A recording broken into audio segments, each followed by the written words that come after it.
Hello students, how are you? I am Madhav Sharma, your physics faculty and welcome you to the video lecture of Pioneer School Patan. आज हम लोग chapter 5 के NCERT के next questions करने वाले हैं, जहाँ से लास्ट वीडियो में फिनिश किया था उससे आगे. Okay guys, so starting from the question number 514 that is 5.14. एक फिगर दे रखा आपको और ऐसा क्वेश्चन हमने टेस्ट में भी इंक्लूड किया था. Figure shows the position time graph. ये कैसा ग्राफ है? पोजिशन टाइम ग्राफ है. ओके और इस ग्राफ के लिए आपको कुछ बॉडी का जो मास दिया है वो 4 kg. For the body of mass 4 kg. Find the force. Force निकालना है, यानी कि अगर एक्सीलरेशन है तो फोर्स होगा एक्टिंग ऑन द पार्टिकल 4 अलग अलग केस के लिए कि t less than 0. Okay guys, t greater than 4 या वेरी वेरी ग्रेटर देन 4 और t 0 से 4 के बीच में. Okay guys, so let me start with the first part of the question. देखिए ये फर्स्ट तो ये ग्राफ कौन सा है? ये पोजीशन टाइम ग्राफ है. Okay guys, so first question में ये देखिए कि since for t less than 0 और t ग्रेटर देन 4, दोनों केस के लिए जो ये ग्राफ है वो पैरेलल है. एक्स एक्सिस के क्या है? पैरेलल है. टाइम एक्सिस के पैरेलल है. तो there is no change in position. Position में चेंज नहीं है. सो वी कैन से कि स्लोप उसका 0 है, तो वेलोसिटी इज 0.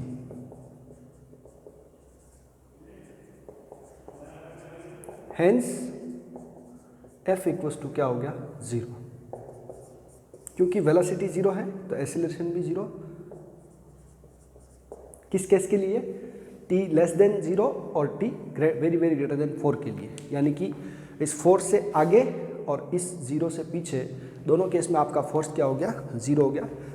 नाउ इसी में एक कंडीशन और दे रखी, t इक्वल्स टू 0 से 4.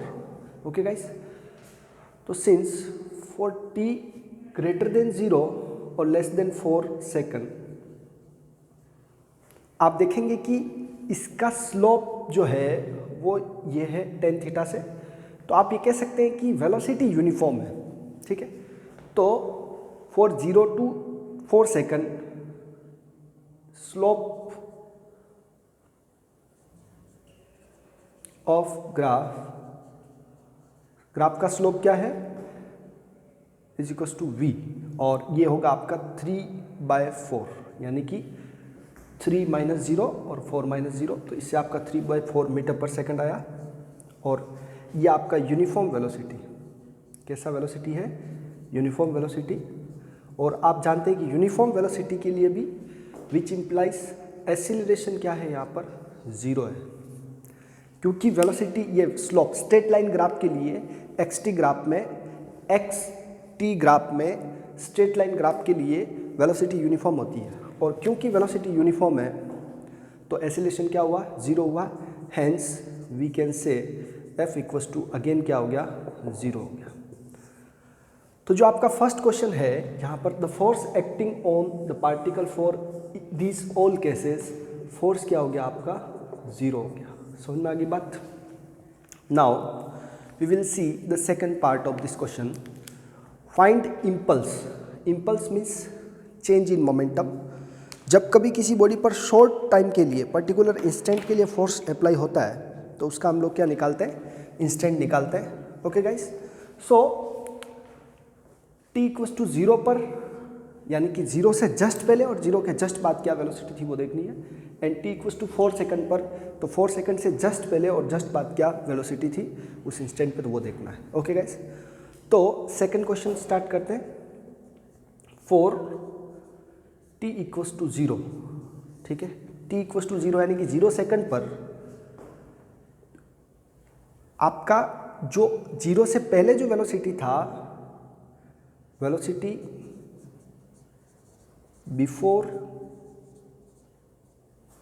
t इक्वल्स टू 0, वो u आपका क्या है? 0 है. क्योंकि उससे पहले इस 0 से पहले ग्राफ स्ट्रेट लाइन था, मतलब पैरेलल ग्राफ है, यानी कि पोजीशन में कोई चेंज नहीं हो रहा है, तो इसलिए इसका वेलोसिटी क्या हुआ 0। एंड आफ्टर जो है वो आपका वेलोसिटी v इक्वल्स टू वही स्लोप के इक्वल है, तो वो आपका 3/4 मीटर पर सेकेंड हो गया। ओके गाइस, नाउ हमें चाहिए इम्पल्स, तो यहाँ का इम्पल्स क्या हो गया, impulse m v minus u। Okay guys, तो m आपका 4 kg है एंड v आपका 3/4 है, -0, 4 से 4 कैंसिल, तो ये आपका आ गया 3 kg metre per second. Okay guys, और ये क्योंकि इसमें वेलोसिटी क्या हुई है, इंक्रीज हुई है, तो आपका इम्पल्स पॉजिटिव आ गया। ओके गाइस, नाउ इसी क्वेश्चन पर हम बात करते हैं 4 सेकंड पर।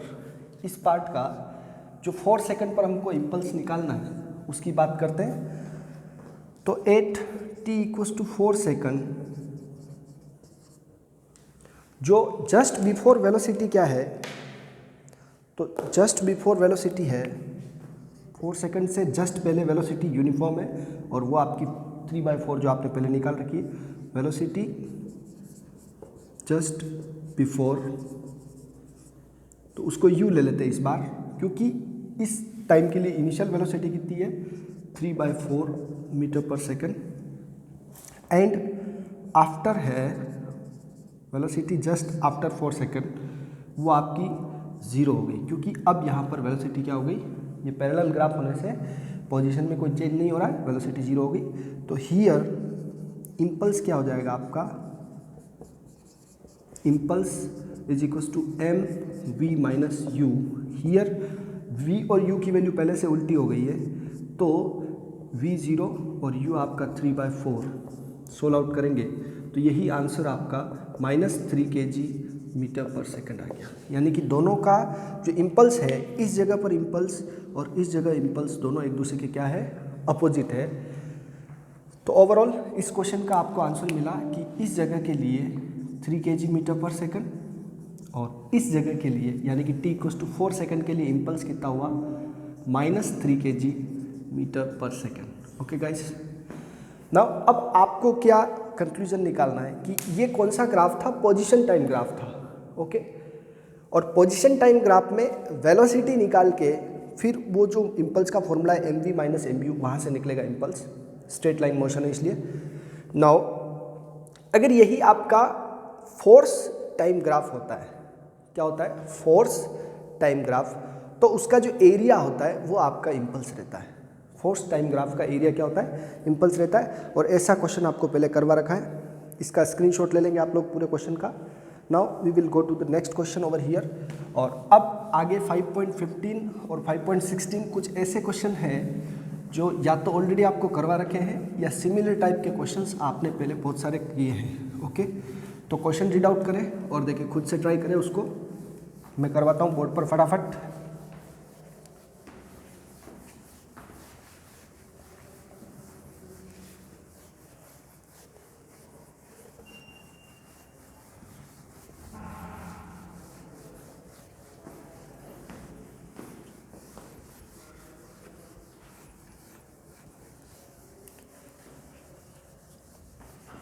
Now, the question over here is, two bodies of mass 10 kg and 20 kg respectively kept on a smooth horizontal surface are tied to the ends of a light string. A horizontal force of 600 Newton is applied to B और फिर A along the direction of string. What is the tension in the string in each case?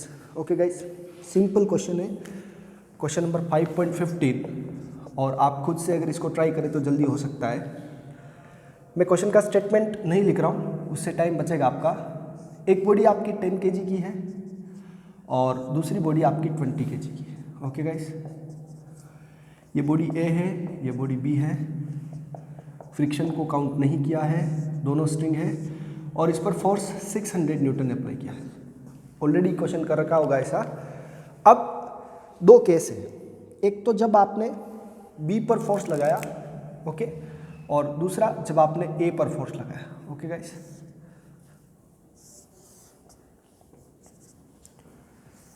यही question वापस कि 10 ये tension इसकी, और ये आपका 20 का, और इस बार आपने 600 न्यूटन इस पर लगाया। ओके गाइस, तो देखिए टेंशन तो ऐसा हम बना देते हैं। ओके गाइस, और यहाँ पर भी टेंशन बना दिया। अब इन दोनों केस में अब आप समझ गए कि F इक्वस टू कितना हमारा, here F is equals to 600 newton in each case, M1 10 kg, M2 20 kg। नाउ कोई सा भी केस हो उसमें एक्सेलरेशन सेम रहेगा, क्योंकि acceleration F equals to ma और A इक्वस टू यहाँ पर total mass M1 plus M2, F total divide by M total.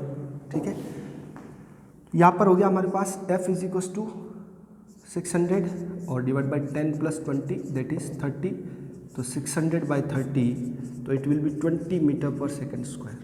Okay, so ये एक्सेलरेशन दोनों केस में सेम रहने वाला है। नाउ अब आपको क्या बता रखा है, इसका टेंशन, तो इसकी टेंशन को T1 ले लेते हैं और इसकी टेंशन को T2 ले लेते हैं। ओके गाइस, समझ में आ गया आप लोगों को? तो देखिएगा आप लोग कि T1 जो है इसको ये पुल कर रहा है, तो ड्राइव इसको कर रहा है। तो जैसा आपको बताया गया कि टेंशन किसको ड्राइव कर रही है, 10 kg को, तो यहाँ पर हमारा हो गया M1A, और इस केस में क्या फॉर्मूला हो गया, T2 आपका इसको ड्राइव करी टेंशन, तो M2A। ओके गाइस, तो 20 into 20 that is 400 Newton. Okay guys, और इस तरफ जो आपका आंसर आ रहा है वो आ रहा है M1 10 kg मल्टीप्लाई बाई 20, तो it will gives 200 Newton tension. Okay guys, बहुत क्वेश्चन, वेरी इजी क्वेश्चन 5.15। खुद से देखिए, एक बार वापस से सॉल्व करें। और ये टेंशन जो है ये, हेंस टेंशन किस पे डिपेंड कर रही है कि जिस बॉडी पर मास फोर्स अप्लाई कर रहे हैं, जिस बॉडी पर फोर्स अप्लाई कर रहे हैं उसके अकॉर्डिंग टेंशन की वैल्यू आ रही है। ओके गाइस, चेंज हो रही है। नेक्स्ट क्वेश्चन, इस क्वेश्चन का आप चाहे तो स्क्रीनशॉट ले सकते हैं।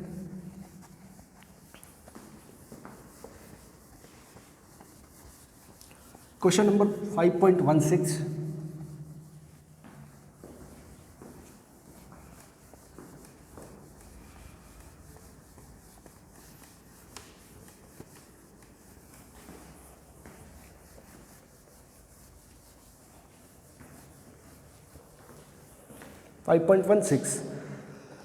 जिसमें आपको 8 kg एंड 12 kg की are connected at the two ends of light इन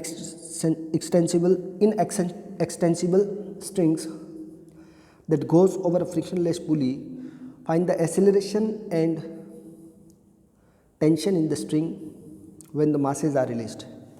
सीधा क्वेश्चन है ये भी, क्वेश्चन नंबर 5.16। आप चाहे तो सेल्फ करें इसको कि एक पुली है जिस पर दो बॉडी को हैंग किया गया है, एक तो आपका 8 kg का है और एक 12 kg का है। ओके गाइस, इन दोनों को जब रिलीज़ किया जाएगा तो इनका एक्सेलरेशन क्या होगा और इनका टेंशन क्या रहेगा। ओके गाइस, तो देखिए इसका टेंशन ऊपर, इसका टेंशन भी ऊपर।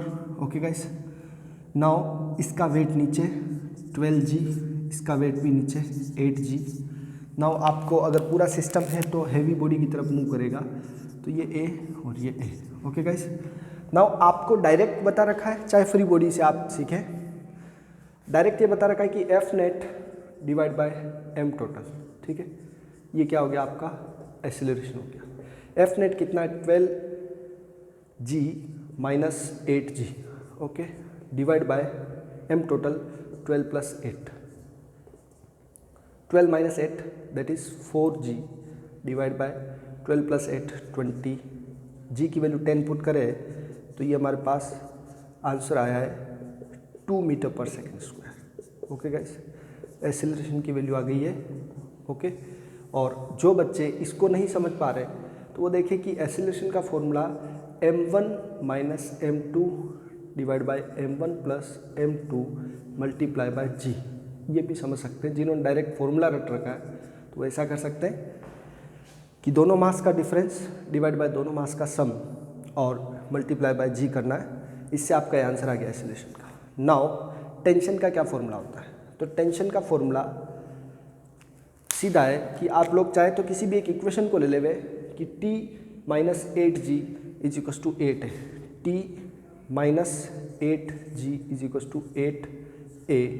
ओके गाइस, तो ये इसको इधर भेजेंगे आप तो ये हमारे पास हो जाएगा t is equals to 8g plus a। ये हो गया 8g कितना आपका 10 प्लस a कितना 2, 8 इंटू 12 करेंगे तो आपको आंसर मिल जाएगा 12 8 जा 96। ओके गाइस, न्यूटन ये टेंशन आ गया आपका। अगर सिमिलर आप इस इक्वेशन से भी निकालते हैं तो 12g minus T is equal to 12a, उससे भी यही आंसर मिलेगा आपको। ओके गाइस, 96 न्यूटन आपका आंसर आया टेंशन का। और डायरेक्ट जो फॉर्मूला बच्चों ने याद कर रखा हो, ओके, जिन्होंने भी डायरेक्ट फॉर्मूला याद कर रखा है टेंशन का, तो डायरेक्ट फॉर्मूला भी पुट कर सकते हैं 2m1 m2 divide by m1 plus m2 into g, उससे भी यही आंसर मिलने वाला है टेंशन का आपको। क्या formula t is equals to 2m1 m2 divide by m1 plus m2 into g, इससे भी सोल्व करेंगे आंसर आपको यही मिलेगा। Correct. Now question number 5.17 read out करें, खुद से करें। 18 और 19 ये 3 क्वेश्चन मैं आपके लिए छोड़ रहा हूँ। ओके, मजल स्पीड का क्वेश्चन है, सीधा कंजर्वेशन ऑफ मोमेंटम पर है और पहले करवा रखे। 5.18, 5.17, 5.18, 5.19 ये क्वेश्चन आप होमवर्क में खुद से करेंगे। ओके गाइस, नेक्स्ट क्वेश्चन लेता हूँ मैं आपके लिए। Next question, a batsman deflects a ball, question number 5.20। Okay,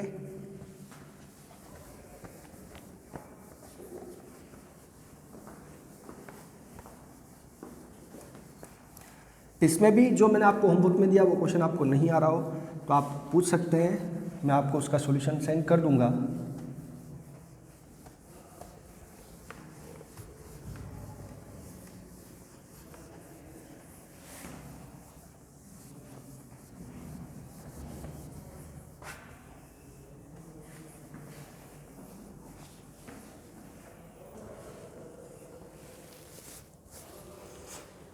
now question number 5.20।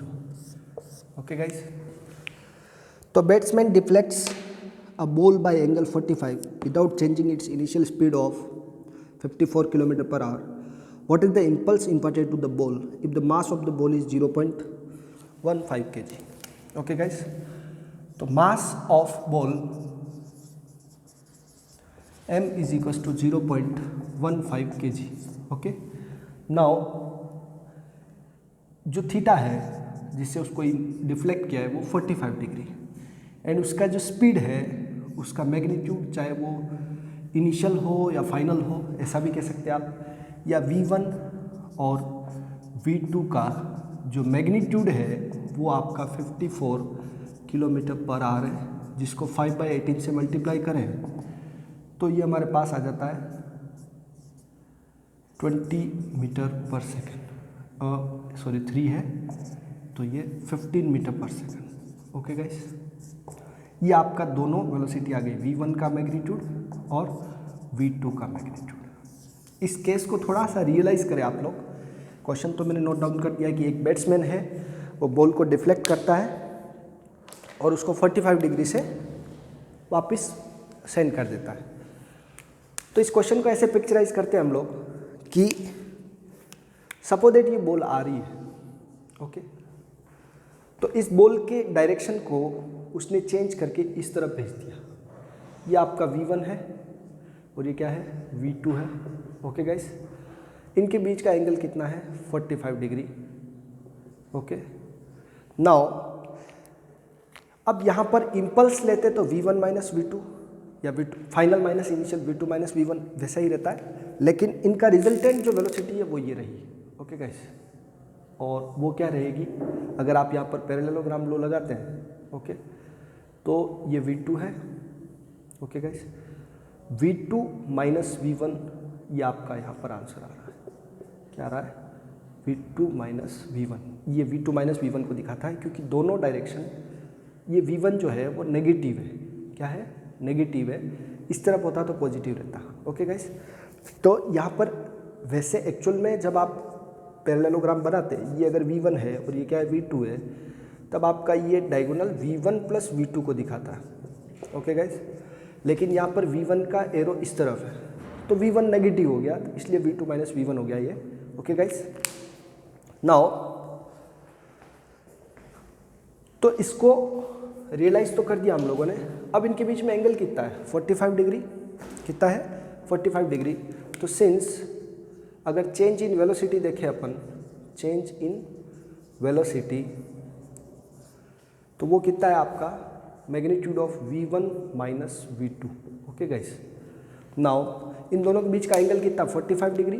तो हम लोग इस फॉर्मूले को लगाते हैं और सोल्व करते हैं कि V1 का स्क्वायर प्लस V2 का square minus V1 to V1 V2 कोस 45। समझ में आ गया होगा आप लोगों को कि V1 का स्क्वायर प्लस V2 का स्क्वायर, ये हमारा नॉर्मल फॉर्मूला है जो हमने पहले भी चूज़ किया हुआ है। ओके गाइस, अगर मैं यहाँ पर, क्योंकि ये तो नेगेटिव है इसका मैग्नीट्यूड, लेकिन यहाँ प्लस ही चलेगा क्योंकि फॉर्मूले में आपका यहाँ क्या रहता है? प्लस रहता है। Okay guys, V1 square V2 square plus 2V1 V2 कोस 45। ओके गाइस, ये जो है वो किसका मैग्नीट्यूड दिखा रहा है? V2 माइनस V1 का। इन दोनों के बीच में एंगल कितना है? 45 degree. Okay guys, now in value को पुट करें आप लोग और मुझे आंसर दिखाएं क्या आ रहा है। सो आप लोग क्या करें, इसको जैसे यहाँ पर मैंने इसको ये लिखा है, तो ऐसा भी कर सकते हैं कि V1 minus V2 plus minus of V1 का मैग्नीट्यूड ले रहा हूँ। ओके गाइस, बात वही है, केवल क्योंकि हम वेक्टर में हमेशा प्लस साइन लेके चलते हैं तो वो V1 नेगेटिव है, इसलिए ऐसा कर दिया आपने। ओके गाइस, तो यहाँ पर आंसर क्या आएगा? 15 का स्क्वायर प्लस 15 का स्क्वायर प्लस 2 इंटू 15 कोस 45 की वैल्यू कितनी होती है? 1/√2। सोल्व आउट करेंगे इसको। 15 का स्क्वायर 225, 15 का स्क्वायर 225, तो ये दोनों जोड़ के 450 हो गया, प्लस 450 मल्टीप्लाई बाय 0.707 किसकी वैल्यू है? 1/√2 की डायरेक्ट वैल्यू 0.7। √2 की वैल्यू 1.414 होती है, लेकिन 1/√2 की वैल्यू 0.707 होती है। ओके गाइस, तो इससे हमको कुछ आंसर अप्रोक्स 27 पॉइंट, कैलसी यूज़ कर ले आप लोग, इससे हमको आंसर अप्रोक्स 27.72 मीटर पर सेकंड मिल रहा है। ओके गाइस, हमें ये नहीं चाहिए, हमें चाहिए इसका इम्पल्स। क्या चाहिए? Impulse. We have to find impulse. Question में हमें इम्पल्स पूछा है, तो इम्पल्स क्या होता है? Change in velocity multiply by mass. तो सिंस इम्पल्स क्या है आपका? मास multiply by change in velocity. Okay guys, तो ये मास आपका 0.15 multiply by change in velocity, ये जो मैग्नीट्यूड आया है वो V2 माइनस V1 का ही मैग्नीट्यूड आया है। ओके गाइस, तो इस तरीके से हमारे पास 27.12 ये 72 मल्टीप्लाई किया इसको, और ये आंसर आ जाएगा कुछ अप्रोक्स 4.16 kg मीटर पर सेकंड, 16 kg मीटर पर सेकंड। तो गाइज, जिन लोगों को इस क्वेश्चन का कंसेप्ट समझ में नहीं आया है वो मेरी बात को और ध्यान से सुने और मैं दूसरे तरीके से इसका सॉल्यूशन आपको दिखाता हूँ। ओके गाइज, जैसा कि आपको बताया कि एक बॉल को जब बॉल पर फेंकते हैं तो वो कुछ इस तरह से जाती है। ऐसा बैट्समैन ने हिट किया, वही आप समझ लें बॉल पर हिट किया, तो ऐसे बॉल आई और ऐसे 45 डिग्री पर चली गई। ओके गाइस, ये आप 45 डिग्री दोनों का एंगल है, तो इसका हाफ एंगल कितना हो? 22.5 डिग्री। ओके गाइस, तो थीटा ये हमारा हो गया इस तरह से। अब इसका जो कंपोनेंट है वो ये वाला कंपोनेंट हुआ v, सपोज दैट इसको मान लेता हूँ मैं दोनों को v, तो ये हो गया आपका v साइन थीटा, और ये हो गया आपका अगेन इसका भी component v sine theta. Theta कितना आपका? थीटा यहाँ पर है 22.5, जो आपका वर्टिकल के साथ एंगल बन रहा है। ओके गाइस, नाउ अब आप देखें कि इस तरफ इसका कौन सा कंपोनेंट है? इस तरफ इसका v कोस थीटा और इसका इस तरफ कौन सा कंपोनेंट है, v cos थीटा। ओके, दोनों का डायरेक्शन एक दूसरे के क्या है, अपोजिट है। इसको अगर अपन पॉजिटिव लेते हैं तो इसको नेगेटिव लेना। ओके गाइस, तो चेंज इन वेलोसिटी क्या हो जाएगा, ये तो y डायरेक्शन में तो 0 रहा, x डायरेक्शन में तो सॉरी क्या रहा 0, delta V X, delta V Y कितना रहा, डेल्टा वी वाई हमारा इनिशियली v cos थीटा नीचे की तरफ है तो उसको नेगेटिव ले लेते हैं, और फाइनल क्या है v cos थीटा प्लस, तो v cos theta minus of v cos theta, ये आ गया 2v cos theta. Okay guys, now 2 into V की वैल्यू कितनी है आपके पास जो सोल्व करने पे 15 metre per second multiply by cos कितना लेना है 22.5 डिग्री। कोस 22.5 जो भी वैल्यू आएगी उसको लिख के आप लोग सोल्व करेंगे तो आपको इस चेंज इन वेलोसिटी का वही वैल्यू मिलेगा जो आपने वहाँ से निकाला है। ओके गाइस, जो आपका कितना है 27.72 मीटर पर सेकेंड है, और इसको जब आप लोग मल्टीप्लाई कर देंगे मास से तो ये यहाँ से ये आ गया आपका impulse mass into change in velocity. X direction में वेलोसिटी चेंज नहीं हुई, केवल वाई डायरेक्शन में हुई है। इस तरह से आप इसका आंसर निकाल सकते हैं। ओके गाइस, ये एक और मेथड था जो आपको वॉल के लिए पहले ऐसा थ्योरी में समझा रखा है, वहाँ से आप लोग इसको देख सकते हैं। ओके गाइस, एंगल है वो वर्टिकल के साथ है 22.5, वो मैंने 45 का हाफ करके निकाला है। Okay guys,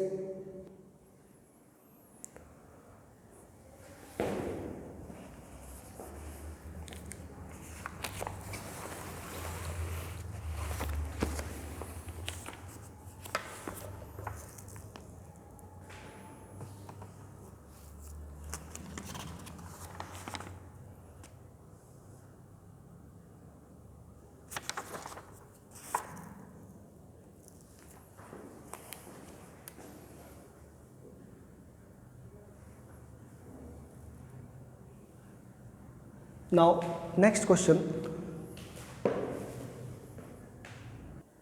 question number 5.21 board पर मार्क कर देता हूं मैं। और इस क्वेश्चन में आपको सर्कुलर मोशन का क्वेश्चन दिया है। A stone of mass 0.25 kg is tied to the end of string and wheeled around a circle of radius 1.5 meter with the speed of 40 revolution per minute in horizontal plane. What is the tension in the string? Okay guys, तो in circular motion, पहली बात तो एक question circular motion का है। Second, इसमें दिया है कि मास, रेडियस, वेलोसिटी। ओके, तो वेलोसिटी ये एक्चुअल में ओमेगा है, रिवोल्यूशन पर मिनट है तो ओमेगा है। ओके, 0.25 kg उसका मास और रेडियस उसकी 1.5 मीटर, ओमेगा 40 रिवोल्यूशन पर मिनट। आपको थ्योरी में बहुत बार समझाया है कि 40 रिवोल्यूशन पर मिनट है उसको रेडियन पर सेकंड में बदले। रेडियन पर सेकंड में कैसे बदलेंगे कि हर रिवोल्यूशन में 2 पाई एंगल होता है और हर मिनट में सेकंड कितना होता है 60। ओके, तो ये आपका रेडियन पर सेकंड में आंसर आ गया 40 इंटू 2 80, 0 से 0 कैंसिल कर देवे, और चाहे तो ये 2 से इसको कैंसिल करें 3, तो 4 पाई बाय 3 रेडियन पर सेकंड, ये ओमेगा का आंसर हुआ है। ओके गाइस, नाउ अब आपको ये पता होना चाहिए कि since centripetal force, circular motion में कौन सा फोर्स लगता है, centripetal force is equals to tension, यही आपकी टेंशन रहती है। तो टेंशन वो है वो mv² RB आपका फोर्स होता है, और जब ओमेगा होता है तो आपका फॉर्मूला हो जाता है mr ओमेगा स्क्वायर। थ्योरी में कई बार बताया सेंट्रीपिटल फोर्स के दो फॉर्मूले, एक mv² बाय r और दूसरा mr ओमेगा स्क्वायर। ओके, ये दोनों फॉर्मूले इसी के हैं। सिंस v इक्वल्स टू क्या होता है r ओमेगा, इसलिए ऐसा होता है। तो यहाँ से हम टेंशन निकाल सकते हैं सभी वैल्यू पुट करके। क्या है, t is equals to mass 0.25, radius 1.5, omega 4 pi by 3। अगर आप आंसर पाई की फॉर्म में लाना चाहते हैं तो ओके है, और पाई की वैल्यू 3.14 पुट करें तो आपको ये 6.6 न्यूटन के आसपास आंसर मिल जाएगा। इसका स्क्वायर करेंगे आप लोग तो ये आएगा आपको 6.6 न्यूटन। ये टेंशन आ गया, समझ में आ गया आप लोगों को। गाइस, क्वेश्चन क्या था, सर्कुलर मोशन में किसी स्टोन को जब रिवॉल्व कराया जा रहा है इस स्पीड से, रिवोल्यूशन पर मिनट को रेडियन पर सेकंड में कन्वर्ट करने का प्रैक्टिस कीजिए आप, कि हर रिवोल्यूशन में 2 पाई एंगल रहता है। कितना रहता है? 2 पाई, और हर मिनट में 60 सेकंड, तो ये रेडियन पर सेकंड में आंसर आ जाता है सोल्व करके। ओके गाइस, नाउ अब इसमें एक और क्वेश्चन डाला है आपको कि what is the maximum speed with which the stone can wield around if the string can withstand a maximum tension of 200 newton. Same practice है, लेकिन अगर टेंशन जो है वो if T max is equal to 200 newton. Okay, इसी के लिए tension maximum दे दिया आपको 200 न्यूटन। तो सिंस अगर हमें लीनियर स्पीड पूछी है तो mv²/r इज इक्वल टू क्या होता है आपका टी मैक्स, यहाँ पर टेंशन रख दी। Okay, tension, okay, maximum tension, तो इसको सोल्व कर लेंगे। मैक्सिमम टेंशन 200, मास वही 0.25, रेडियस आपका 1.5 v², और मैक्सिमम स्पीड जो चाहिए v मैक्स कर लेते हैं इसको। ओके, तो इस सब को उधर भेज देंगे, तो v max is equal to √200 multiply by 1.5 divide by 0.25। Solve out करेंगे इसको, तो ये आपका मैक्सिमम स्पीड आ गया। लीनियर स्पीड पूछा है, और अगर हमको एंगुलर स्पीड चाहिए तो r का इसमें डिवाइड करके ओमेगा भी आ सकता है आपको। ओके गाइस, v मैक्स का जो आंसर है वो आपको मिलेगा अप्रोक्स 34.6 मीटर पर सेकंड, 34.6 मीटर पर सेकंड। सोल्व कर ले आप लोग खुद से। ओके गाइस, तो इस तरह के क्वेश्चन आप करते रहिए। अगले जो भी बच्चे क्वेश्चंस हैं मैं आपको होमवर्क पे छोड़ता हूँ। ओके, 5.21 के आगे, और कोशिश करते हैं नेक्स्ट वीडियो में रिमेनिंग क्वेश्चंस को भी कर पाए। लेकिन मोस्ट ऑफ क्वेश्चन वही है जो मैंने आपको प्रीवियस कुछ जो लेक्चर पढ़ाते समय सोल्व कराए थे। मिलते हैं नेक्स्ट लेक्चर में। Bye bye, enjoy yourself.